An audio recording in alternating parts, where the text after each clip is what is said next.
I'm Kimberly Kay with your entertainment report from MidHudsonNews.com. Thank you to my sponsor, Making Faces Unisex Salon in the Chestnut Plaza on Route 9 in Poughkeepsie and Main Street in Fishkill. Call them today, 296-0700. Well, Charlie Sheen has changed up the format for his 20 City Road show after bombing in Detroit. And this time, his show in Chicago began and ended with a standing ovation. Amazing. I think he would call that winning. Sheen used a master of ceremonies who asked the former Two and a Half Men star questions during the performance in Chicago. Sheen ditched the rapper, the long monologue, and the videos that were part of the Detroit show that had people leaving in droves.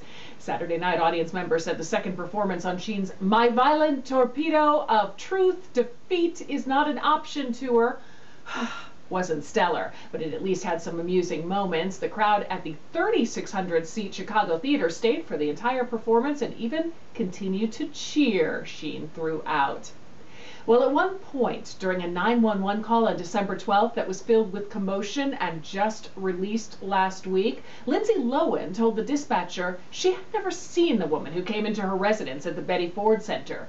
That woman was Dawn Holland, the Betty Ford rehab tech who was trying to get Lohan to take a breathalyzer test. Lohan tells the dispatcher, "She's freaking me out." Holland told the dispatcher that Lohan pushed her and hit her with the phone. On the recording, you could hear Holland telling Lohan to pack her stuff because now I'm getting ready to file charges on you. Lohan then asked Holland, "What, you want money?" Holland said no and told Lohan she wanted to be treated with respect. By that point, Lohan and Holland were yelling at each other and the audio became garbled. Holland has since been fired from the Betty Ford after giving a video interview about that incident to TMZ. So Mr. Schuester from Glee is going on a concert tour. Of course, it'll be during summer vacation. Matthew Morrison will perform songs from his upcoming album, and he'll sing songs Glee has made famous again. Because Morrison is so tied to Glee, his opening acts will be local Glee clubs in each city. The clubs will have to win their slot. The VH1 Save the Music Foundation is running the contest, and entries can actually be submitted at MatthewMorrison.com. Matthew Morrison's concerts start June 18th in Minneapolis and wrap up July 23rd in LA. Well, people apparently like things in groups. Ratings for the first edition of Mobbed were so good that Fox has ordered 8 more episodes.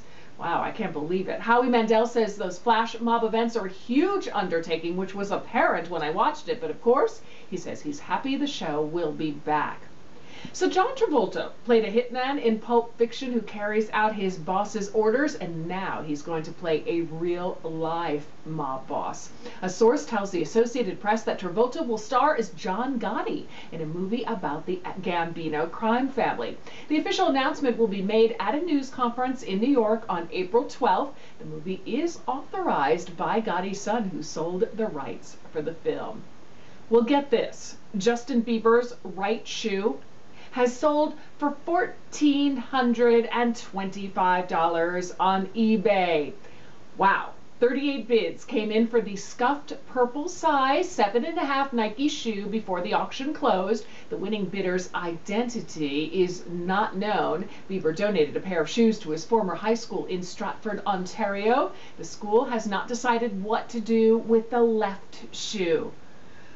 Aerosmith guitarist Brad Whitford will appear on the A&E show Storage Wars. I guess he's a little jealous of Steven Tyler. Whitford's friend buys a storage unit at auction that has some old guitars in it. He calls Whitford to find out if they're worth anything. The air date of the episode? Well, that has not yet been announced. The musical created by John Mellencamp and Stephen King is finally coming to the stage. The Alliance Theater in Atlanta will debut Ghost Brothers of Darkland County on April 4th of next year. King based the story on the 1957 deaths of 2 brothers and a young girl. Mellencamp wrote what's described as the roots and blues tinged score. Boy, everybody's getting into the musical business. And speaking of musicals and local entertainment news, the musical Annie is being presented by Our Lady of Lourdes Theater Company at the High School Arts and Athletic Center on Boardman Road in Poughkeepsie. For dates and times and more info, you can call 463-0400.